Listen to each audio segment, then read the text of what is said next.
So if you're in that kind of relationship now, you better open your eyes and your ears, dust your feet, and do what you gotta do. I won't see anything. I will not say anything. Don't be me talker, but you know. And it goes a little something like.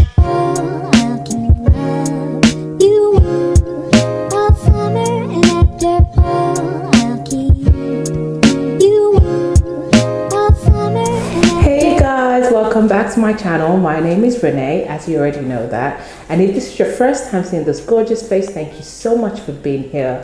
And to those who keep coming back and supporting this channel, thank you so much. I'm so grateful. God bless you. You keep motivating me. Thank you. I really appreciate it. Today, we're going to talk about something that really went viral on Twitter.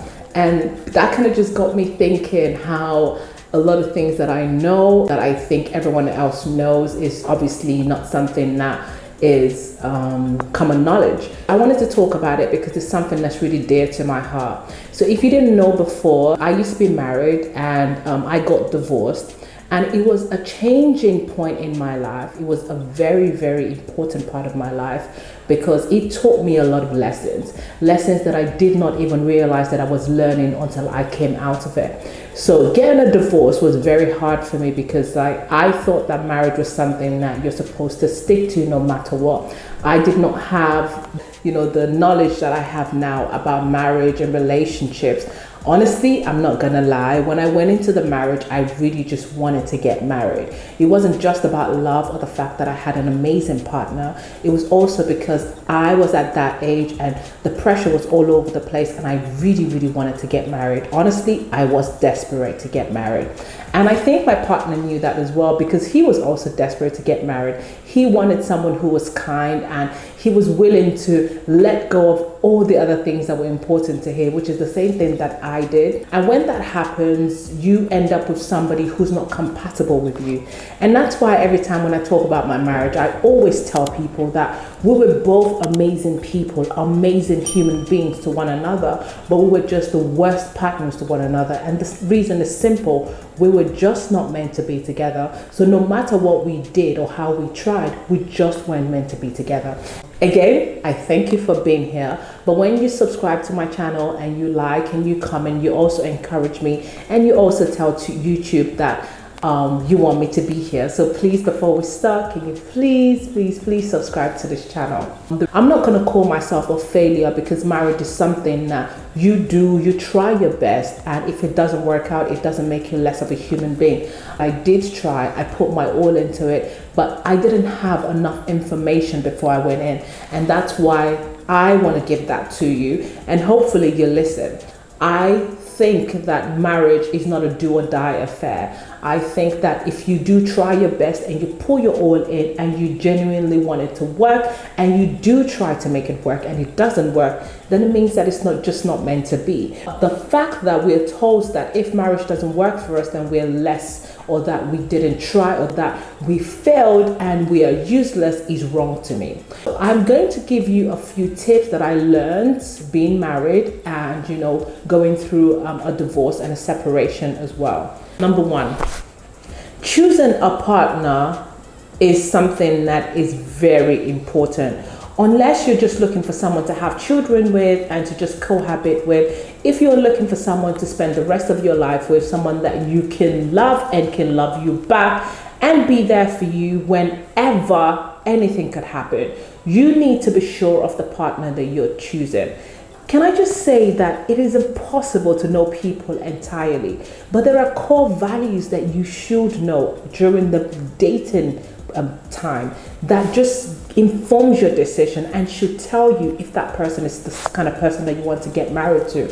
One of those things is that kindness is not enough. One of the things that we were blinded by was the fact that we were both kind. When he met me, he saw my kindness, he saw my good heart, he saw, how I just flourished when I was helping people and I was doing things for people, and he was very impressed by that. Now the thing is, the fact is we are completely different, which doesn't mean that we're not supposed to be together, but it means that because of the fact that we were that different, we should have considered every other factor. At least there are lists of things that you should have that are important to you. If that person is not taking a list, the fact that they are kind or that they have a good heart is not enough. These are things that you are going to have to live with. You're going to have to find out if that person is the kind of person who discriminates against other people, if that person is someone who lies a lot, or if they don't believe in religion or they don't believe in God, if you're someone who believes in that. If you're a feminist and that person is misogynistic, or maybe that person doesn't clean, and the way they talk about other people,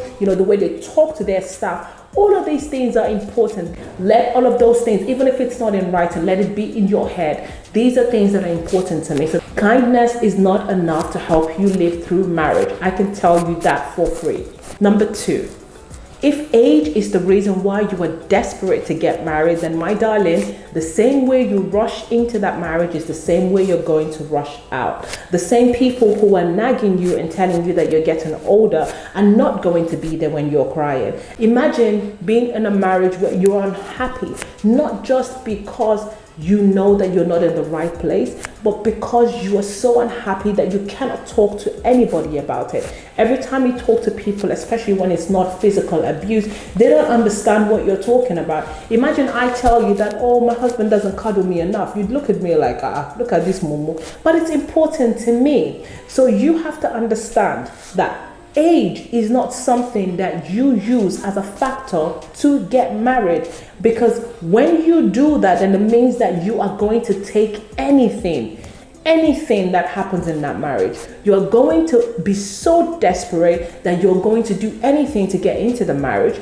You're going to do anything and accept anything to stay in that marriage as well. And even when it's detrimental to your health, mentally and physically, you are going to stay. Number 3, never go to bed angry. I don't know about you, but me personally, if I'm mad at you and you let me go to bed angry at you, I am going to conclude in my head, in my sleep, before I get up in the morning.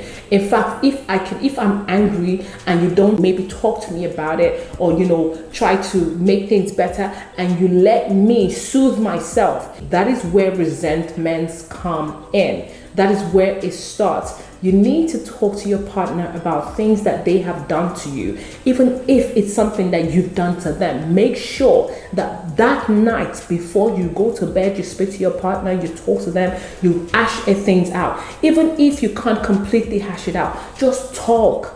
There is nothing wrong with talking. And I don't just mean talk and, just don't listen to the other person. I mean actual communication.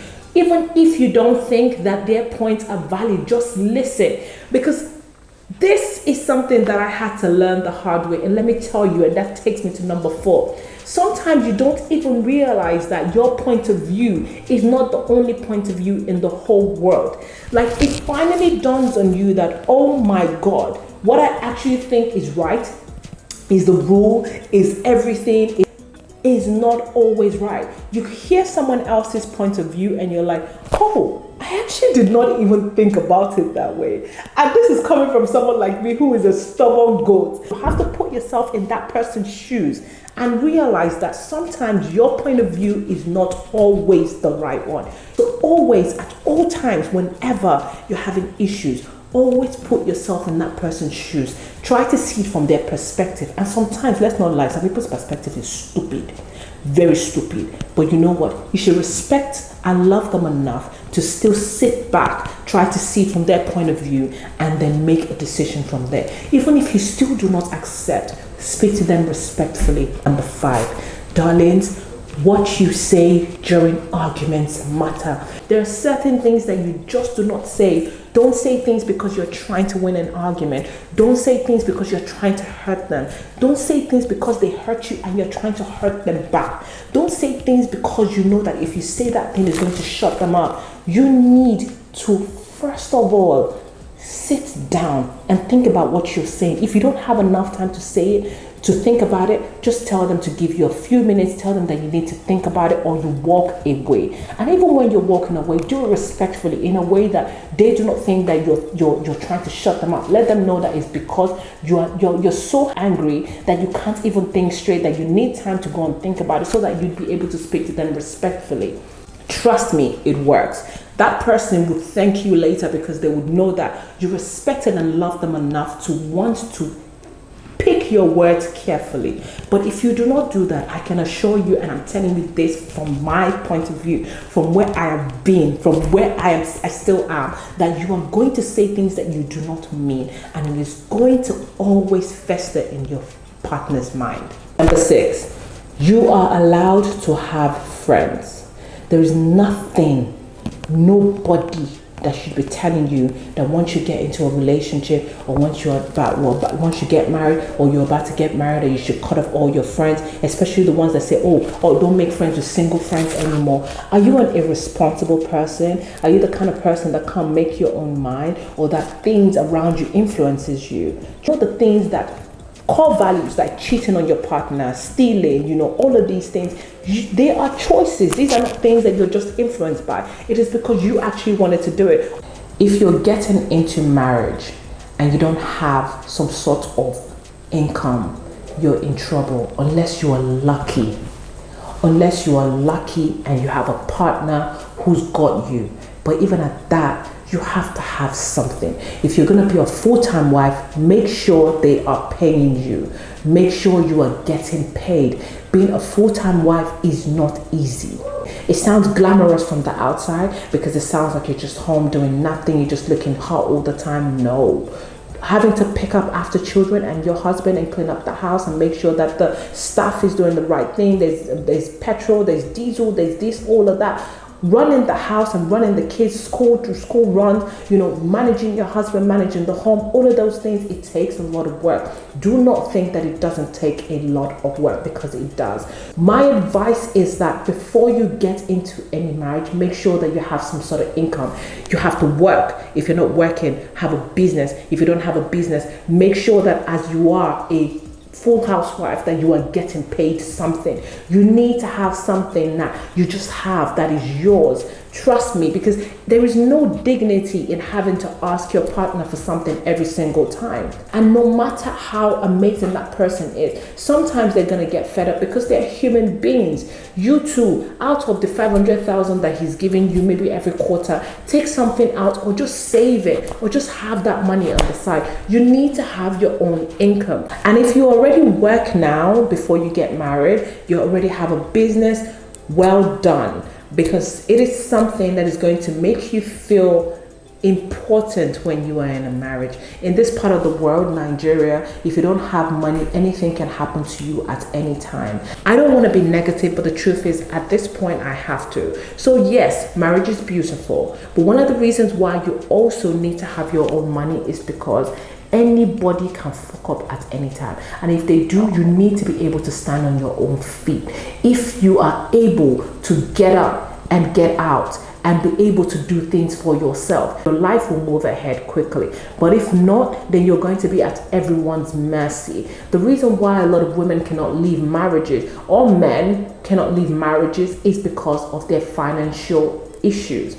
When you know that you have money, even when you don't think that your family is going to agree with your decision, you are still going to make that decision, because you know that you don't need to rely on them. Whenever they decide to come on board with the decision, you would have been living your life, you'd be doing your own thing, you'd be flourishing. But when you don't have your own money, you are forced to stay there. I have countless women in my DMs coming to me telling me that they want to leave, but the reason why they can't leave is because nobody is going to support them. They don't have any family that's going to help them. They don't have any money. And that is the worst place to be, because that person, I assure you, knows it.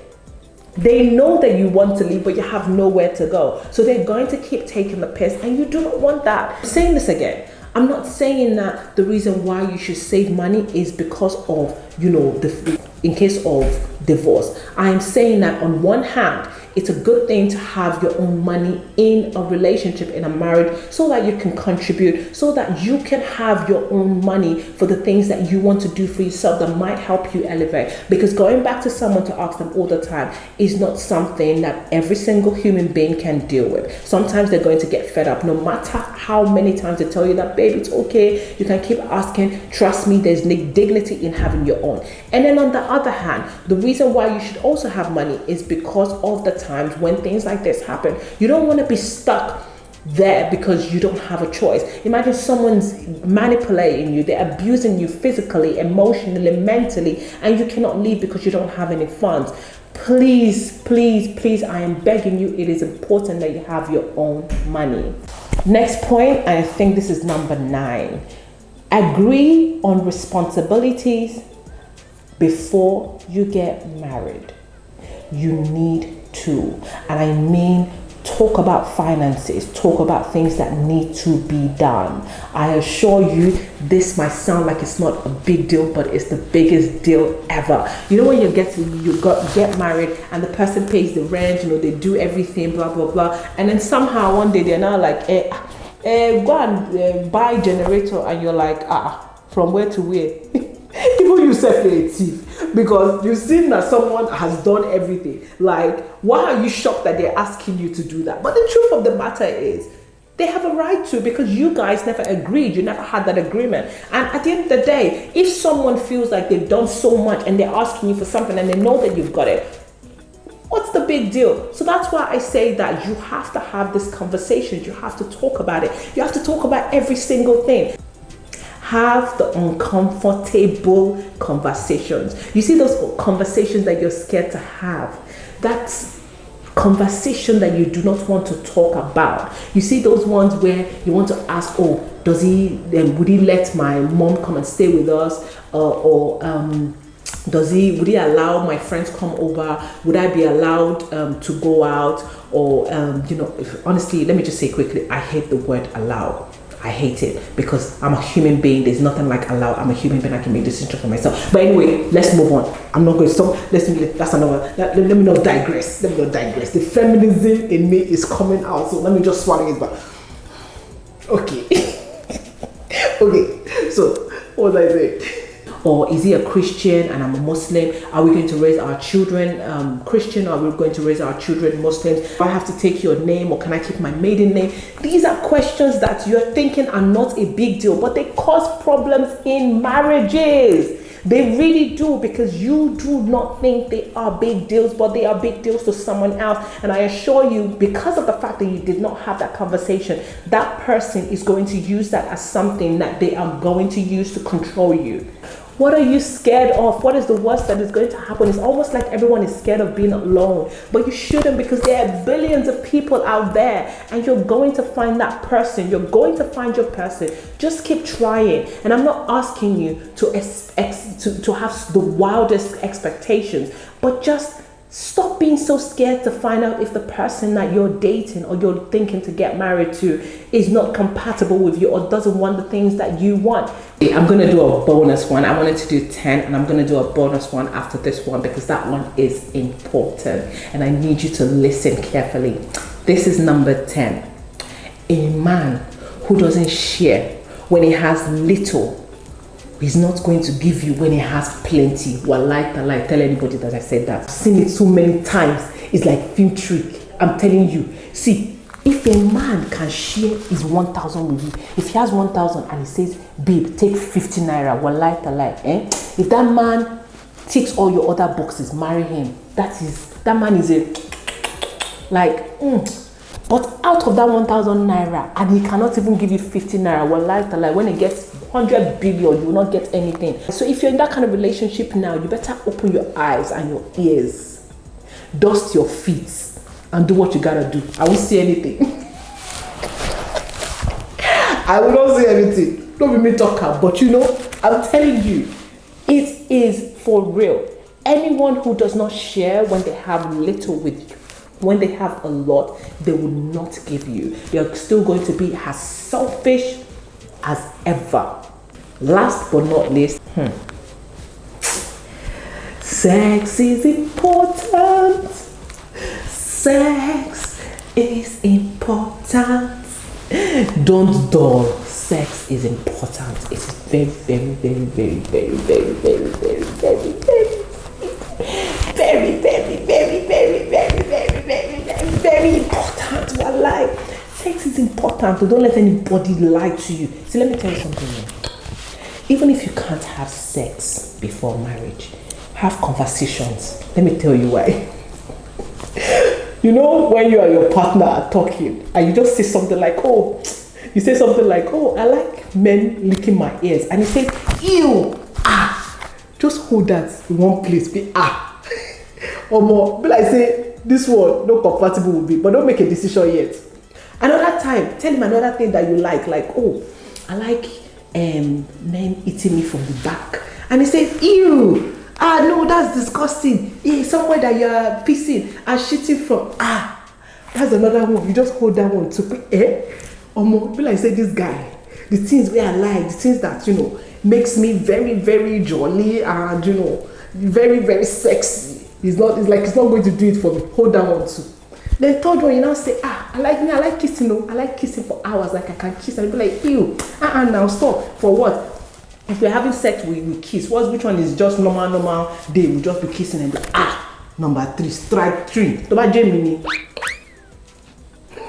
is that? I don't joke at all. If you cannot have sex before marriage, that's fine. Have that conversation. Just talk about it. Open your mouth and talk.